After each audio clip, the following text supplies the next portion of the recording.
병원에서 새로운 아기가 태어나면 부모님이나 또 할아버지, 할머니는 굉장히 기뻐합니다. 그리고 아이가 한 80일이나 100일 정도 되면은 이 뒤집어 보려고 아주 애를 씁니다. 잘 뒤집어지지 않으니까 애도 막 끙끙거리고 옆에서 엄마가 응원을 합니다. 우리 아기 힘내세요, 힘. 근데 애가 뒤집지 못하면 오늘도 우리 아기가 뒤집는데 실패했군요. 실망하지 마세요. 이러면서 엄마가 격려를 합니다. 그리고 그 아이는 또 며칠 지나면 뒤집는데 성공을 합니다. 이게 어린 아이의 생활입니다. 저도 어렸을 때, 태어났을 때 분명히 뒤집기에 성공한 날이 있을 텐데 아무도 그걸 가르쳐 주지가 않는 거예요. 어머니 뭐 돌아가셨지, 이모님도 돌아가셨지, 어느 날 보니까 너가 뒤집는데 성공하더라, 굉장히 기뻤다, 이렇게 말해주는 사람이 아무도 없어요. 그래서 어저께 제가 혼자 방에서 뒤집었습니다. 굉장히 기분이 좋더라고요. 이렇게 뒤집고 저렇게 뒤집고 이렇게 하니까 기분이 너무너무 좋아요. 애들 기분이 이거구나. 그래서 이제 애인데 전화를 했습니다. 저희 집 애에게. 너가 뒤집는 것을 내가 못 봤다. 그래서 한국에 와서 한번 뒤집어라. 그랬더니 애가 하는 말이 뭔가 하면, 제가 결혼해가지고 애 놓으면 그 뒤집는 거 보면 된다는 거예요. 말 듣고 보니까 그것이 맞는 말이었습니다. 애는 이제 그때부터 젖을 먹고 우유를 먹고 이유식을 먹고 그러면서 막 자랍니다. 청소년이 되면 폭탄같이 성장을 합니다. 얼마나 빨리 컸는지 모릅니다. 그러다가 이제 청년기가 되면 스톱이 됩니다. 그리고 40대도 스톱입니다. 더 이상 크지 않습니다. 계속 크면은 안 됩니다. 스톱입니다. 그리고 50대 중반 정도 되면은 이제 그때부터 노화가 오기 시작합니다. 허리가 아프다, 또 밤에 잠이 안 온다, 그리고 뭐 암이 온다든지 뭐 당뇨가 온다든지 뭐 이런 식으로 해서 병이 오게 됩니다. 그게 제일 예쁘고 제일 머리가 잘 돌아가는 때가 언젠가 하면 한 18부터 22살까지. 그러니까 대학교 1학년이 제일 똑똑해요. 보면 제일 똑똑하고 싱싱하고 머리가 잘 돌아갑니다. 졸업하면 그때부터는 고물이에요. 저희 교회에 비닐하우스에 참외를 키우던 할아버지가 계셨습니다. 근데 아들이 이제 다른 곳으로 가면서, 아버지 꼭 동부교회에 오셔야 됩니다. 그래서 모시고 나왔습니다. 그래서 내인데 인사를 시키기를, 아버지는 참외 농사를 지었는데 꼭 오시도록 해주십시오. 그리고 이제 아들은 떠났습니다. 근데 그 아버지가 참 성실한 분이세요. 안 빠지고 그냥 낮에 예배 때마다 오시는 겁니다. 그럼 몇 년 지나고 나서 제가 물어봤습니다. 요즘도 참외를 키우십니까? 이래 물어보니까 늙어서 참외를 못 키운대요. 이제는 참외를 못 키운다고. 그러더니 이 참외 할아버지가 한 일주일 전에 돌아가셨어요. 그래서 굉장히 마음이 슬펐습니다. 참외를 못 먹어서 슬픈 게 아닙니다. 그 성실한 할아버지를 참 못 봐가지고, 참 성실하신 할아버지인데 못 봤습니다. 근데 앞으로도 못 봅니다. 마음이 참 아팠습니다. 우리 어느 권사님의 아버지는 저 봉하에 사시는데 나이가 101살입니다. 근데 혼자서 걸어서 시장에 장에도 가시고 병원에도 갔다 오십니다. 그날 이제 장하고 병원이 겹친 거예요. 사람들이 좀 많았던 겁니다. 그래서 우선 병원에 가시고, 그리고 이제 버스 타고 와가지고 내리시는데 지게차가 와가지고 치는 바람에 101살에 돌아가신 거예요. 참 아까워요.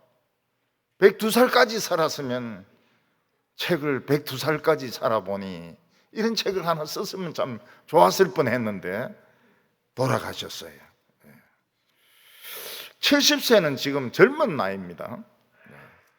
우리 어떤 집사님은 70 조금 넘으셨는데 화장실에서 쓰러져 가지고 심정지로 돌아가셨습니다. 근데 체격이 저보다 더 좋으세요. 교회도 절대로 안 빠집니다. 늘 저만 보면 저 건강을 걱정하시더니 먼저 돌아가셨어요. 또 한 집사님은 저와 나이가 같습니다. 근데 생전 나보다 소리를 안 해요. 건강하신 것인지 잘 참는 것인지 생전 아프다 소리를 안 해요. 그러시다가 며칠 전에 몸이 좀 안 좋다 이러면서 병원에 가자고, 그리고 병원에 가서 누워가지고 주무시면서 심정지로 돌아가셨습니다. 저는 부인 되는 권사님에게 그 집사님은 아까운 거 하나도 없습니다. 이렇게 예쁜 부인하고 한평생을 살았으니까 무슨 아까운 것이 있겠습니까? 그러니까 권사님이, 그것도 사실이지만은 하나님이 너무너무 위로를 많이 해주시가지고 사실은 아직 슬픈 줄 잘 모르겠다고 하나님이 성령을 막 그 집에 막 부으셨어요. 그래서 슬픈지 잘 모르겠다고 그렇게 말씀하셨습니다. 사람은 아기로 태어나가지고 무럭무럭 자라다가 청소년이 되면 폭발적으로 자랍니다.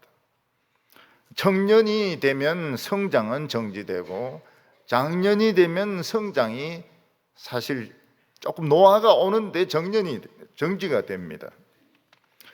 그러다가 50대 중반이 되면은 이제 본격적으로 노화가 오는데 여인들도 늙어가고 남자들도 늙어가고 밤에 잠이 안 오고 허리가 아프고, 그러다가 암이 올 수가 있고 중풍이 올 수가 있고, 그냥 오래 사신다 하더라도 결국 노환으로 돌아가시는 것입니다. 여기에 예외는 일체 없습니다. 모세도 늙어서 죽었습니다. 다윗도 늙어서 죽었습니다. 세례 요한도 늙어서 죽었습니다.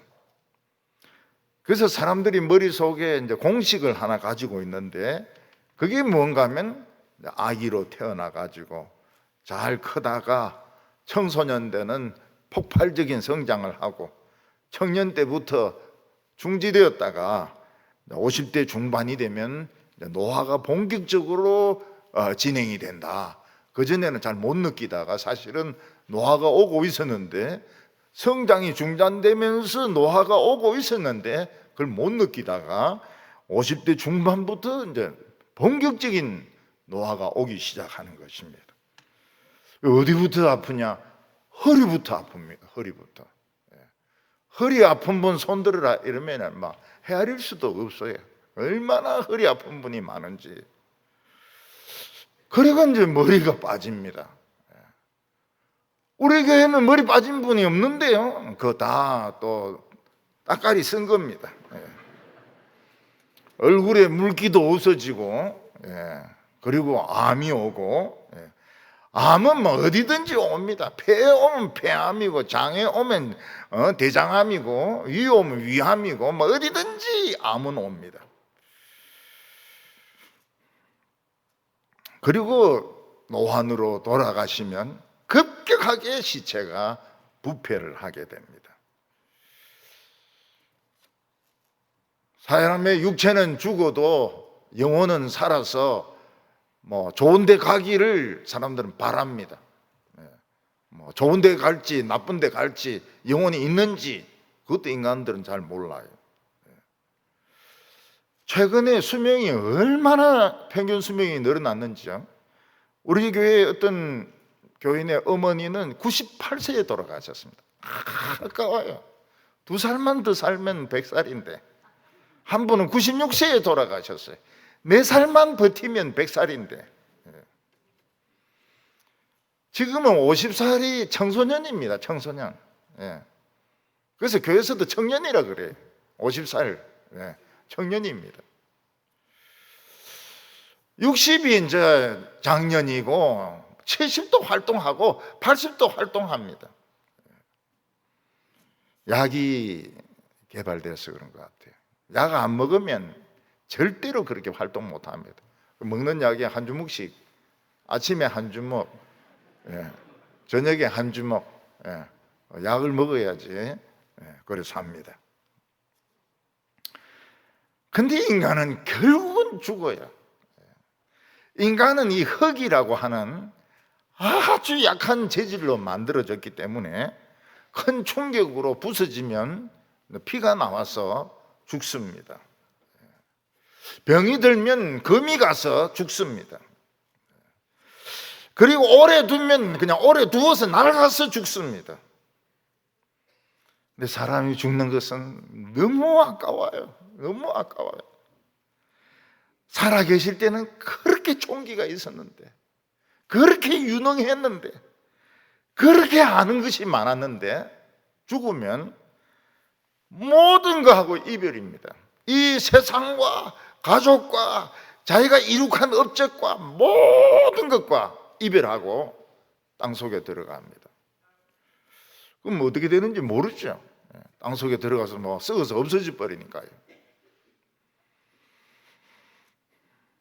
이번에 코로나가 전 세계에 퍼져가지고 원자폭탄 한 몇 개 터뜨린 정도의 효과가 나타났어요.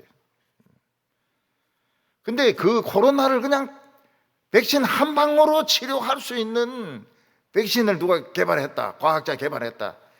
노벨상이 아니고 할배 노벨상을 줍니다. 할배 노벨상.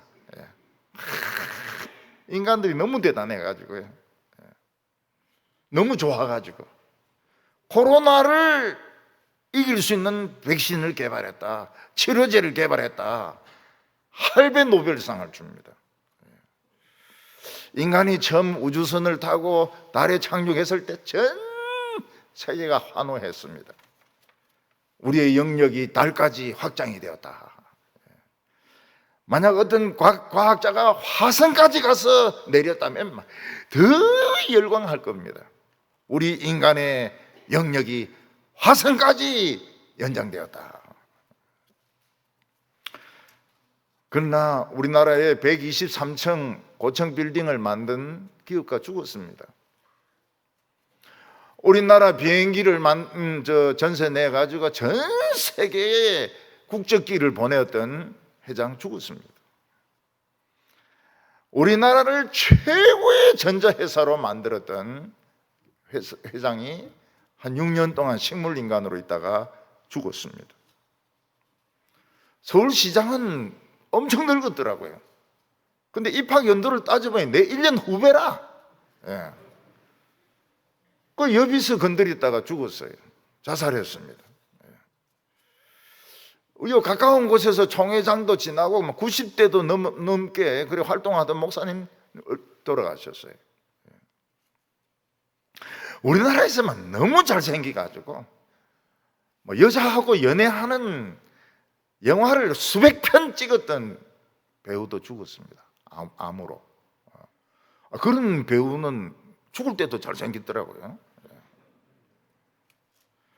우리나라 젊었을 때 예뻤다고 그렇게 하는 여배우가 있었는데 나는 별로 안 좋아해요. 코가 낮아가지고 별로 좋아하지 않아요. 근데 치매가 와가지고 딸이 엄마 이러니까 네가 왜 내 딸이냐? 이러고 있다는 거예요. 사람은 이 세상에 딱 한 번 살다가 죽습니다. 죽으면 썩어서 구더기 밥이 됩니다. 영혼은 있는지 없는지도 모릅니다. 사람들은 영혼은 있다고 생각해가지고 좋은 데 가라고, 좋은 데 가라고, 좋은 데 가라고. 어떤 데 가면 차비를 눈에 이렇게 올려주기도 하고, 좋은 데 가라고. 어떤 데는 막, 이 치마로 막 팔락팔락 지붕 위에 올라가가지고 막 좋은 데 날아가라고 막 해주기도 하고요. 근데 진짜 가는지 안 가는지는 아무도 모르죠. 이 눈에 올려놓은 이 돈이 진짜 차비로 쓰이는지 안 쓰이는지, 딴 놈이 가져가는지 아무도 모릅니다. 이것이 인간이 못 푼 문제입니다. 영원히 풀 수 없는 숙제입니다. 죽음이라고 하는 것이. 오늘 첫 번째는 이 사망에 갇힌 인간입니다. 우리는 사실 자유롭게 지내는 것 같지만은 사망의 그늘에 지금 빠져 있습니다. 어떤 사람이 사막을 돌아다니다가 물 웅덩이를 발견했습니다. 거기에 호텔을 짓고 거기 상가를 짓고 아파트를 짓고 그리고 막 삽니다. 근데 그 물이 점점 마르고 있다면 결국은 다 죽는 겁니다. 우리 인간들은 전 우주에서 물이 있는 별은 지구밖에 없습니다. 지구밖에. 지구밖에는 공기가 없습니다. 지구밖에는 물이 없습니다. 일교차가 엄청 큽니다. 달에 가면, 달이나 화성에 가면 낮에는 막 180도, 밤 되면 막 영하 150도, 엄청이 일교차가 큽니다. 인간은 지구를 벗어나면 물도 못 구하고 공기도 못 구하고 죽을 수밖에 없습니다. 마치 사막에 물 웅덩이 하나 찾아놓고 거기 막 아파트 123층 올려놓고 거기 뭐 아파트 막 짓고 말이죠. 그리고 오글오글 거리면서 지 잘났다고 말이지, 권력 잡으려고 말이지 막 오글오글 하다가 이제 죽는 겁니다. 어떤 분이 다큐멘터리를 찍으려고 남극에 갔는데 펭귄 새끼들이, 이제 아래에서 나오는 펭귄 새끼들이 바다에 들어가 살거든요. 근데 이제 걸어가지고 아장아장 걸어가지고 이제 산을 넘어서 바다로 이제 미끄러져 내려가려고 하는데 앞에 큰 얼음벽이 있어가지고 60마리, 80마리가 못 올라가는 거예요. 다 얼어 죽는 거예요. 근데 다큐멘터리를 만드는 분이나 이 자연공원에 가는 분의 규칙이 뭔가 하면 자연은 간섭하면 안 된다. 인간은 자연에 간섭하면 안 된다. 그래서 뭐 사자가 뭘 잡아먹든지 근데 건드리면 안 돼. 소리치도 안 돼. 잡아먹을 건 잡아먹어야 되고 미킬 건 미켜야 되고 죽을 건 죽어야 되는 거예요. 이게 원칙입니다. 근데 그 다큐멘터리 만드는 분이 원칙을 깼어요. 그래서 얼음벽을 깨고 60마리, 80마리가 막 쫙 미끄러져 가지고 바다로 들어가서 살아남은 것입니다. 우리 인간들은 지금 빛이 있어요. 전기로 지금 빛이 있어요. 그러나 여기만 지금 비치고 있지 미래를 비치지 못합니다. 생명의 빛을 비치지 못합니다. 우리 인간들은 물을 마시죠. 그런데 당장 목만 서늘하게 하는 그런 물만 마시고 지금 오돌오돌 떨고 있습니다. 그래서 인간들은 했던 일을 또 합니다. 했던 일을 또 합니다. 그러면서 계속 반복하면서 아침에 회사 출근하면 커피 마시고 그리고 신문 보고 아침에 일 안 합니다. 출근하고 나서 일 안 합니다. 커피 마시고 신문 보고 그리고 나서는 사람 만나고. 일 어디서부터 시작합니까? 밤부터 저녁 먹고부터 일 시작해요.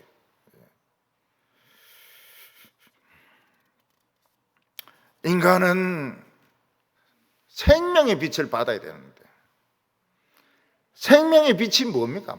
바다에 빠져가지고 막 흐우적거리는데 헬기가 날라와서 빛을 쫙 비추면 사는 겁니다. 이 사람은 사는 거예요.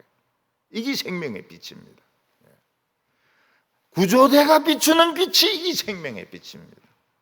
자기가 들고 있는 촛불이나 횃불이 생명의 빛이 아닙니다. 바다에 막 바닷물이 굉장히 많죠.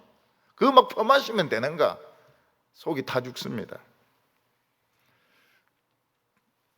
누가 와가지고 이 민물을 줘야 됩니다. 민물을 마시게 해야 됩니다. 근데 우리는 숨을 쉬는데 지금 미세먼지가 얼마입니까? 1300 얼마까지 올라갑니다. 1300 얼마까지. 공기가 썩었어요. 물도 어떻습니까? 물도 막 공장에서 내려오는 그 물들, 그건 이제 내려가가지고 대구 공장에서 내려간 물이 부산에서는 식수로 쓰입니다. 대구에서 발식한 물이 부산에서는 식수로 쓰입니다. 그러니까 시궁창물을 마시는 거예요. 그 암이 안 생기면 이상한 겁니다. 비정상이에요. 인간이 한 50살 넘었는데 암이 안 걸린다, 이상한 거예요. 썩은 물을 마시고 썩은 공기를 마시고 썩은 이야기를 하고 이런데 암이 안 걸린다, 안 미친다, 우울증이 안 걸린다, 자살 충동 안 느낀다, 그거 오히려 이상한 겁니다. 시궁창문을 마시고 100살까지 산다, 보통 인간 아닙니다. 보통 독한 인간 아닙니다. 책까지 쓰고 100살까지 살아보니 100살까지 살아보니 어떻습니까? 외롭죠. 친구들 다 죽어버리고, 부인 죽어버리고, 엄마까지 죽어버리고, 아들들 돈 잘 못 버니까 아버지가 밥값을 낸다는 거예요. 100살까지 살아보니까. 이 시궁창물을 먹는 인간들, 이 미세먼지를 마시면서 사는 인간들, 그 방독면 쓰고 다닙니다. 지금은 우리가 마스크를 쓰지만 곧 방독면 쓰고 다녀야 됩니다. 그런데 하나님이 우리를 사랑하셨어요. 인간들이 지금 먹고 마시고 하는 짓을 보니까 영원히 냄새나는 쓰레기다. 이걸 살려야 되는데, 그래서 하나밖에 없는 아들에게 너 좀 내려가서 생명의 빛을 비추라, 생명의 물을 좀 마시게 해라, 그래서 그들이 구원받게 해라. 아들은 알겠습니다, 감사합니다. 그래가지고 이 세상에 내려오신 겁니다. 마태복음 4장 16절에 보면 흑암에 앉은 백성이 큰 빛을 보았고 사망의 땅과 그늘에 앉은 자들에게 빛이 비치었도다 하였느니라. 사람들이 어디에? 캄캄한 데 앉아 있는 거예요. 캄캄한 데. 빛은 있습니다. 그러나 앞으로 가는 빛은 없어요. 그냥 발밑만 비추는 빛만 있는 겁니다. 그래서 인간은 지금이 현재가 제일 중요하다고 생각합니다. 맞습니다. 현재가 제일 중요합니다. 앞으로 언제 죽을지도 모르는데 그 죽는 거 자꾸 생각하면서 우울하게 살고 염세주의에 빠지게 살고 뭐 이럴 필요는 없어요. 지금이 제일 중요하다, 그건 맞아요. 그렇지만은 우리에게는 빛이 필요합니다. 사람들이 바다에 빠져서 지금 아직 안 죽고 구명조끼 입고 막 허우적거리고 있습니다. 살았어요. 지금 현재가 중요합니다. 그렇지만 완전히 산 게 아닙니다. 그들이 완전히 살려면 생명의 빛, 헬기에서 비추는 빛이, 구조대에서 비추는 빛이 비쳐야 됩니다. 그러니까 사닥다리 타고 내려와가지고 건져 올라가야 됩니다. 물이 굉장히 많죠. 바다에 다 짠물입니다. 생명의 물을 마셔야 살 수 있습니다. 예수님은 나는 세상의 빛이니 누구든지 나를 따르는 자는 어두움에 빠지지 아니하고 생명의 빛을 얻으리라. 예수님은 어떻게 이 빛을 비추셨습니까? 말씀으로 빛을 비추셨습니다. 이 말씀이 빛입니다. 말씀이 미래입니다. 말씀이 영생이고 말씀이 생명입니다. 예수님은 누구든지 목마르거든 내게로 와서 마시라. 내가 뱃속에서부터 솟아나는 생수를 주겠다고 말씀하셨습니다. 예수님은 우리에게 말씀의 빛을 주셨습니다. 예수님은 우리에게 미래를 비출 수 있는 생명의 빛을 주셨습니다. 예수님은 우리에게 성령의 생수를 주셨습니다.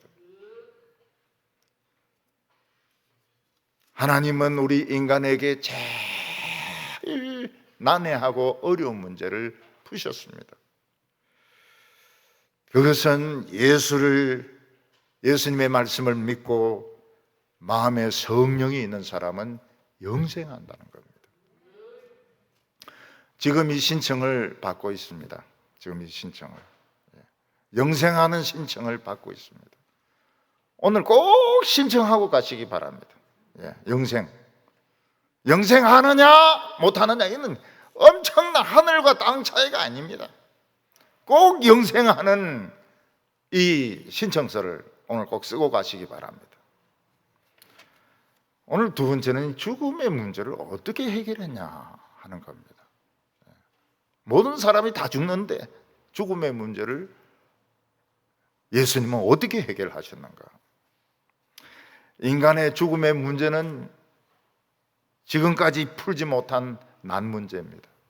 앞으로도 영원히 풀 수 없는 난문제입니다. 인간이 병원에서 호흡이 딱 끊어지고 맥박이 끊어지면 어떻게 합니까? 살려보려고 심폐소생을 막 합니다. 그래도 호흡이 안 되면 막 전기 충격을 주고 주사를 놓고 이렇게 합니다. 그래도 안 살아나면 죽은 겁니다. 죽으면 생각할 수 없습니다. 죽으면 말할 수 없습니다. 죽으면 움직일 수 없습니다. 죽으면 영원히 이 세상과 작별입니다. 사랑하는 사람들과 작별입니다. 자기가 해놓은 업적과 작별입니다. 저 푸른 하늘, 미세먼지는 꽉 찼지만 하늘과 오염된 바다와 다 작별입니다. 영원히 작별이고 무엇이 있는지 아무도 모릅니다. 옛날에 중국 어떤 왕은 독재를 굉장히 심하게 했습니다. 그래 빨리 죽을 줄 모르고 후계자 문제를 정리 안 하고 그냥 죽어버린 거예요. 그러니까 신하들하고 왕자들이 두 편으로 나눠가 막 서로 이제 왕이 되려고 싸웠습니다. 한 달 동안 싸웠습니다. 이 시체 장례도 안 치르고 한 달 동안 싸우고 문을 딱 열어보니까 어떻습니까? 온 방에 천장부터 벽, 바닥 전부 구더기였습니다. 시체 썩는 냄새는 견딜 수가 없었습니다. 그래서 사람이 아무리 천재고 아무리 뛰어난 경영인이고 아무리 뛰어난 사람이라도 죽으면 빨리 화장하든지 땅에 묻어버려야 됩니다. 감당할 수가 없어요. 그 구더기, 시체 냄새 감당할 수 없어요. 죽으면 모든 사람을 다 죽였습니다. 모든 사람이 다 죽었습니다. 그런데 죽음의 약점이 있습니다. 죽음의 약점이 무엇인가? 사람이 죽는 것은 그냥 죽는 것이 아니고 죄가 있기 때문에 죽는 것입니다. 만약 죄가 하나도 없는 사람 속에서 정욕도 품지도 않고 분노도 품지 않고 남도 미워하지도 않고 욕도 하지도 않고 전혀 죄가 없는 사람은 죽지 않습니다. 그런데 만약 이런 사람을 죽이면 어떻게 됩니까? 죽음이 부서지게 되어 있습니다. 그래서 이사야 25장 8절이 그렇게 중요합니다. 사람들이 이거를 못 봤어요. 이사야 25장 8절에 보면 사망을 영원히 멸하실 것이라. 하나님이 사망을 영원히 멸하실 것이라. 때가 되면 주께서 모든 얼굴에서 눈물을 씻기시며 자기 백성의 수치를 온 천하에서 제하시리라. 여호와께서 이같이 말씀하셨느니라. 죽음은 모든 사람을 죽였습니다. 어린아이도 죽입니다. 주사 잘못 맞아서 죽습니다. 전염병에 걸려서 죽습니다. 다 죽는 이유는 죄가 있기 때문에 죽는 겁니다. 그런데 그 중에서 딱 한 명, 죄가 없는 사람 없지만은 딱 한 명 죽이면 죄는 멸망합니다. 저 사망은 깨집니다. 멸망합니다. 그런 분이 있습니까? 있다는 거예요. 하나님의 아들 예수 그리스도가 이 세상에 태어나셔서 정말 죄짓지 않고 이 세상에 사시다가 죽었습니다. 고린도전서 15장 55절에 사망아 너의 승리가 어디 있느냐? 사망아 너의 쏘는 것이 어디 있느냐? 사망에 쏘는 것은 죄요 사망의 권능은 율법이라. 사망은 엄청난 괴물입니다. 여기에 뿔이 있고 꼬리에 침이 있고 막 사람을 밟아 죽이고 이빨로 찢어 죽이고 침으로 찔러 죽이고, 그래서 인간은 죽으면서 최고의 고통을 당하면서 죽습니다. 사망은 늘 승리했습니다. 나폴레옹도 죽었습니다. 스탈린도 죽었습니다. 줄리어스 시저도 죽었습니다. 전부 다 죽었습니다. 왜냐하면 죄인이기 때문에. 근데 하나님의 아들이 인간이 되어서 정말 형편없는 동네에서 사셨거든요. 나사렛이라는 동네에서 사셨거든요. 그 애들은 뭐 하는 말이 욕이고 도둑질이고, 뭐 취미가 도둑질이고, 하는 말이 욕이고. 마귀는 착각을 한 거예요. 예수도 이 애들에게 물들었을 것이다. 예수도 죄인일 것이다. 그 동네 크면서 욕 안 하고 도둑질 안 하고 클 수 없다. 예수도 죄인일 것이다. 이 마귀의 약점이 뭔가 하면 성경을 알아요. 아는데 디디하게 알아요. 핵심을 몰라요. 핵심을 몰라요. 예수님이 그런 형편없는 동네에서 컸으면 죄인일 거다. 지가 죄 안 짓고 어떻게 33살까지 살 수 있나? 그래서 잡아가지고 막 등다리에 뼈가 보일 정도로 채찍질을 하고 십자가를 지고 가게 해서 양손에 못을 박고 양발에 못을 박고 머리에 가시 면류관 씌우고 물은 한 모금도 안 주고 옆구리에는 막 창을 찔러가지고 물과 피가 쏟아지게 하고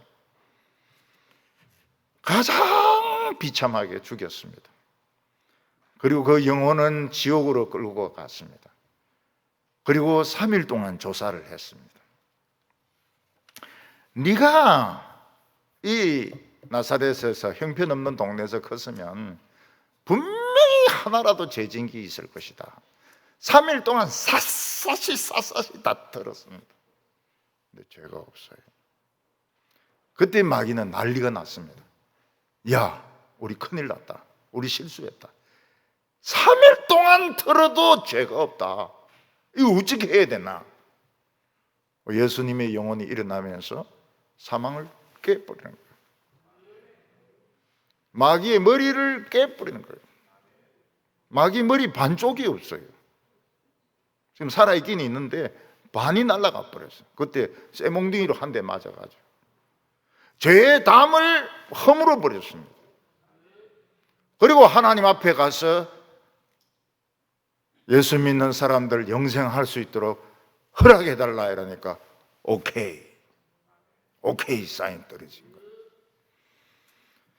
그리고 예수님은 무덤을 산채로, 무덤을 막은 돌문을 천사가 발로 차버리고 예수님은 살아나신 것입니다. 고린도전서 15장 52절과 53절 보면 나팔 소리가 나매 죽은 자들이 썩지 아니할 것으로 다시 살아나고 우리도 변화되리라. 이 썩을 것이 반드시 썩지 아니할 것을 입겠고 이 죽을 것이 죽지 아니함을 입으리로다. 부활이라고 하는 것은 완전히 죽어야 됩니다. 덜 죽었다가 살아나면 안 돼요. 어떤 사람은 죽은 줄 알고 관에 넣었는데 막 문을 두드리는 사람이 있어요. 예. 문 좀 열어달라고. 나 덜 죽었다고. 이건 부활이 아닙니다. 부활은 완전히 죽었다가 살아나야 됩니다. 근데 어떻게 살아나야 되는가? 이 썩을 것이 썩지 아니할 것을 입겠고 이 죽을 것이 죽지 아니할 것을 입겠고 죽지 않을 몸으로. 그래서 예수님께서 부활하셨을 때 제자들이 처음에 잘 몰라봤습니다. 그 이유가 뭡니까? 너무 젊어지셨거든요. 너무 멋있어졌거든요. 너무 멋있고 너무 젊고 이러니까 이 예수님인지를 처음에는 잘 몰랐습니다. 막 활력이 넘치고 있는데 십자가 지고 가다 쓰러지고 십자가 지고 가다가 쓰러지고 이런 모습이 아닌 겁니다. 막 활기가 넘치고 얼굴은 막 진짜 잘생겼고 젊고 훨씬 젊어졌고 훨씬 멋있어졌고 제자들은 예수님을 처음에 알아보지 못했습니다. 예수님은 갑자기 문이 닫힌데도 나타나셨습니다. 예수님은 갑자기 사라지시기도 하셨습니다. 예수님은 하나님의 보좌에 올라가시기도 하셨습니다. 근데 예수님만 가지고 있는 흉터가 있습니다. 그게 뭔가 하면 두 손의 못자국과 두 다리에 두 발의 못자국과 옆구리의 창자국입니다. 교인들 중에서 어릴 때 놀다가 이마를 깨고 이 흉터 있는데 이 부활했을 때 이 흉터 있으면 이거 큰일인데 이거 없습니다. 예수님만 구원의 정표로 흉터를 가지셨어요. 우리는 흉터가 없습니다. 예수님은 무덤을 빈무덤으로 남겨놓으시고 거기는 천사들이 지키고 있었습니다. 나팔 소리가 나매 죽은 자들이 썩지 아니할 것을 입겠고 우리도 변화하리라. 오늘 천국과 지옥은 어떻게 갈라지느냐 하는 것입니다. 천국과 지옥의 구체적인 내용에 대해서는 성경은 말하지 않고 있습니다. 왜냐하면 천국을 자세히 설명하면 욕심으로 이 덤벼들 사람들이 있거든요.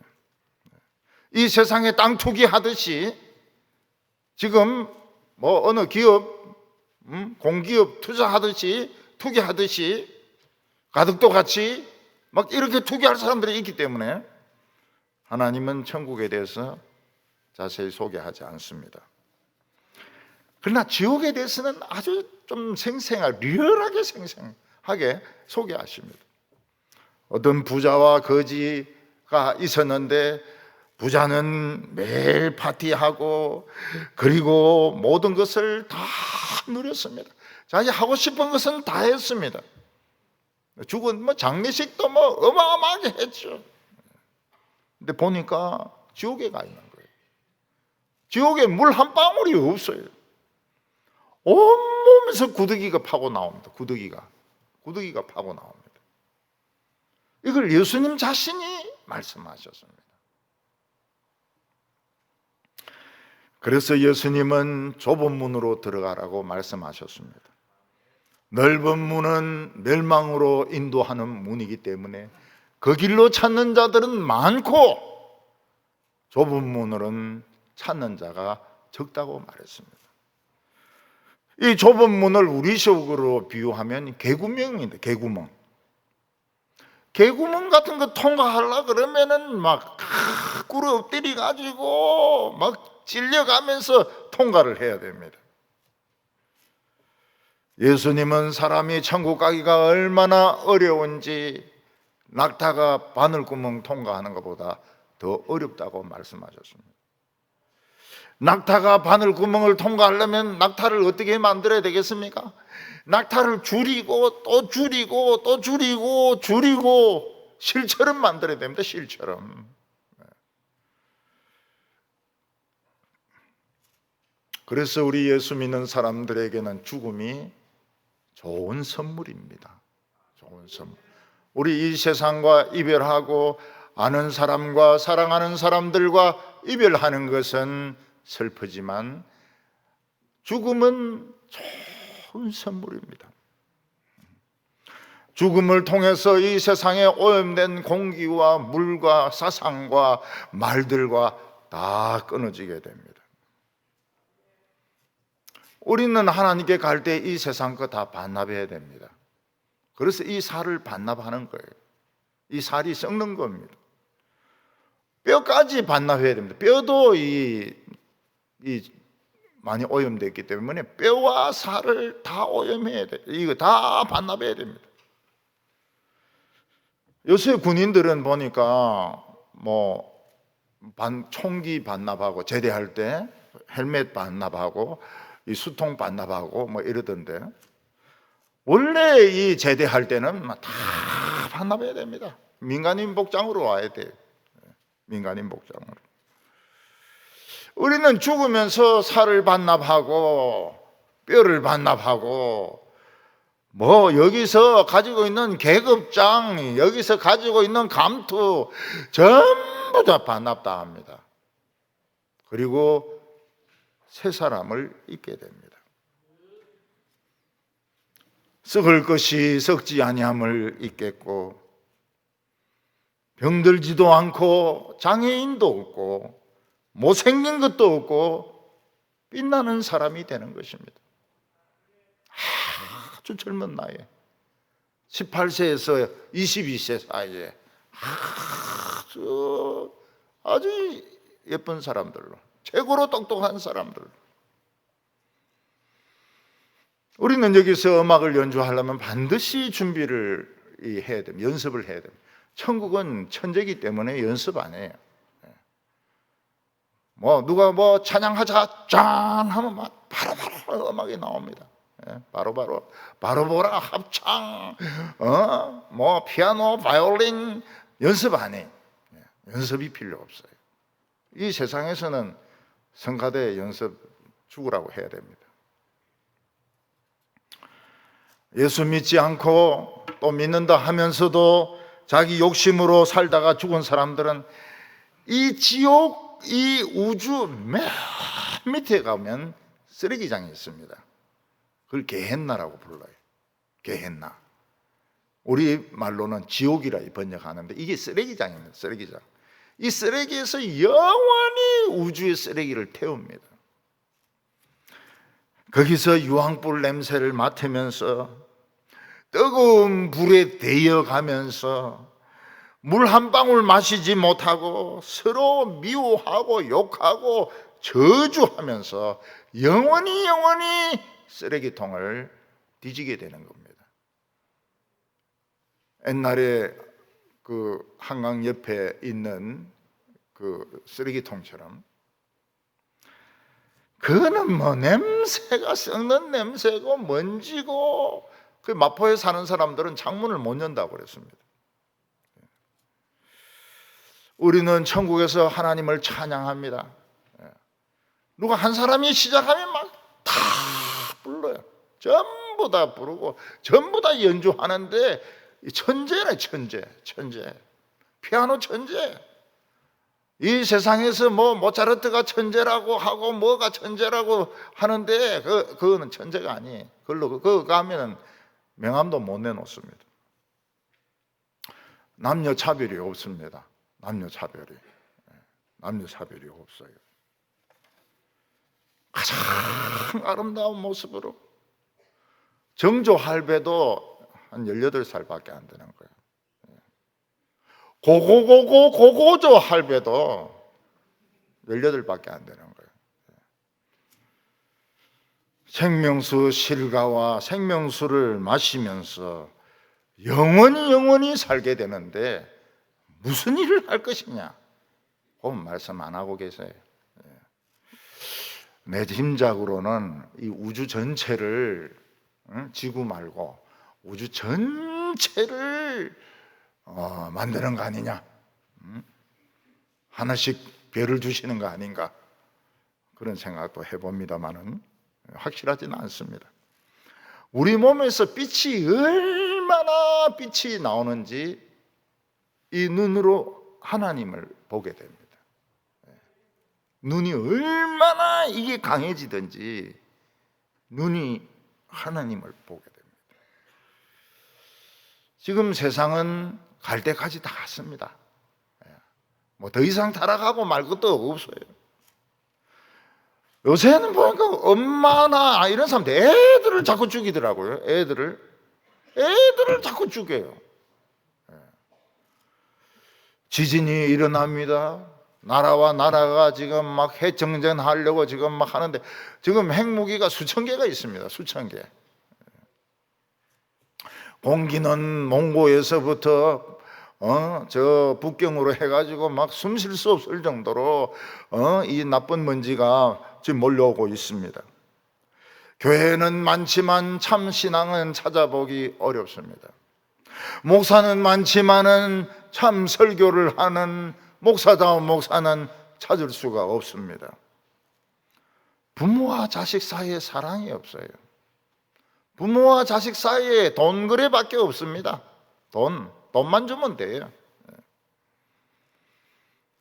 근데 왜 뭐 한다고 애 자꾸 낳으려고 그럽니까? 지금 여성들이 잘하는 거예요. 애 안 낳고 버티는 게 잘하는 겁니다. 그게 군대 갈 사람 없다. 그거 저거 책임져야지. 세상은 교회를 욕하면서 없애려고 합니다. 교인은 교인끼리 욕을 하고 싸웁니다. 짐승의 등에 올라탄 엄녀는 온 사람들을 엄난하게 만듭니다. 이럴 때 주님이 오실 가능성이 많습니다. 도둑같이 오실 가능성이 많아요. 일단 나팔 소리 나면 동작 그만입니다. 나팔 소리 나면 믿는 것도 안 되고 자살도 안 되고 도망치는 것도 안 되고 아무것도 안 됩니다. 나팔 소리 나면 이제 끝장입니다. 나팔 소리 나면. 그때 안 믿는 사람들은 자신들의 지은 죄가 막 생각나니까 바위야 내 위에 무너져서 내가 깔려죽게 해라, 산들아 무너져서 내가 깔려죽게 해라, 이런데 죽지가 않습니다. 우리 예수 믿는 사람들은 공중으로 올라갑니다. 공중으로 올라가요. 어디까지 오면 구름 위에까지 올라갑니다. 그래서 어린 양의 혼인잔치에 참여하라 이러는데 그 어린 양의 혼인잔치가 굉장히 오래 계속됩니다.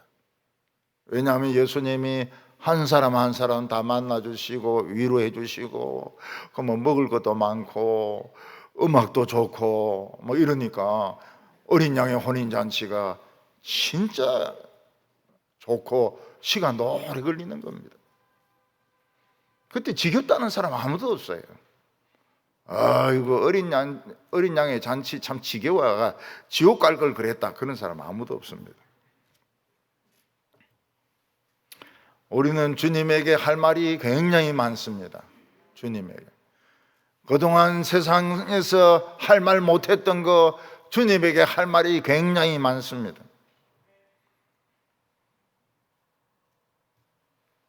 그때 우리 서로 알아볼까요? 너무 변해버렸는데 알아볼까요? 못 알아볼까요? 알아봅니다. 알아봅니다. 자기가 누군지 알까요? 압니다. 자기가 누군지 알아요. 세상에 살던 거 기억날까요? 기억납니다. 근데 꿈에 본 것처럼 희미하게 기억납니다. 꿈에.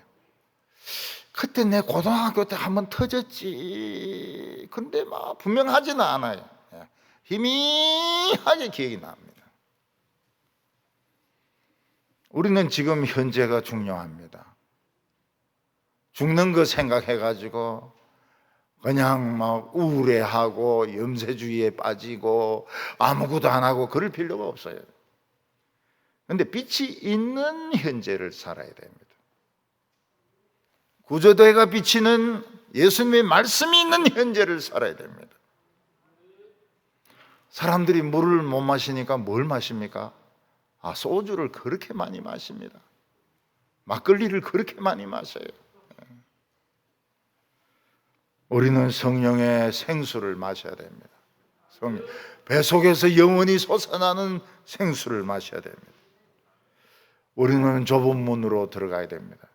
개구멍으로 들어가야 됩니다. 개구멍으로 뻣뻣하게 써가지고 막 폼 잡으면서 그게 다 망하는 사람들, 망하는 문입니다. 망하는 문. 개구멍을 집집마다 개구멍을 만드시죠. 그냥 그래 그걸로 들락날락 거리게. 큰 문은 개가 왔다 갔다 하고. 요새 막 개가 얼마나 잘났는지 몰라요. 그런 놈들 다 개지옥 보내야 돼. 예수님은 부활의 백신이 되십니다. 우리는 죽으면서 백신 맞습니다. 죽으면서 백신 맞아요. 부활을 주신 하나님을 찬양하시기 바랍니다. 저 쓰레기장에 버리지 않고 저 영원한 하나님 나라로 우리를 초청하신 하나님을 찬양하시기를 바랍니다. 그리고 이 부활을 자신의 죽음으로써 이루신 이 백신 예수님을 찬양하시기를 바랍니다. 그래서 오늘 예배 드리면서 현재가 중요합니다. 그러나 빛이 있는 현재를 사시기 바랍니다. 돈이 있는 현재를 사시지 말고 빛이 있는 현재를 사시기를 바랍니다. 기도드리겠습니다. 거룩하신 하나님 아버지, 소망이 없는 우리들에게 소망을 주셔서 감사합니다. 영원히 게헨나 쓰레기장에서 불탈 수밖에 없는 저희들을 하늘나라로 불러주심을 감사합니다. 하나님, 오늘 저희들에게 더 환한 빛이 필요합니다. 저희들에게 더 많은 생명수가 필요합니다. 오늘 예배 시간에 다 마시게 하여 주시고, 지금까지 살아오면서 좋지 않았던 거 다 잊어버리게 하여 주시고, 웃으면서 기쁨으로 살아가게 하여 주시고, 새 출발하게 하여 주시옵소서. 예수님의 이름으로 기도하옵나이다.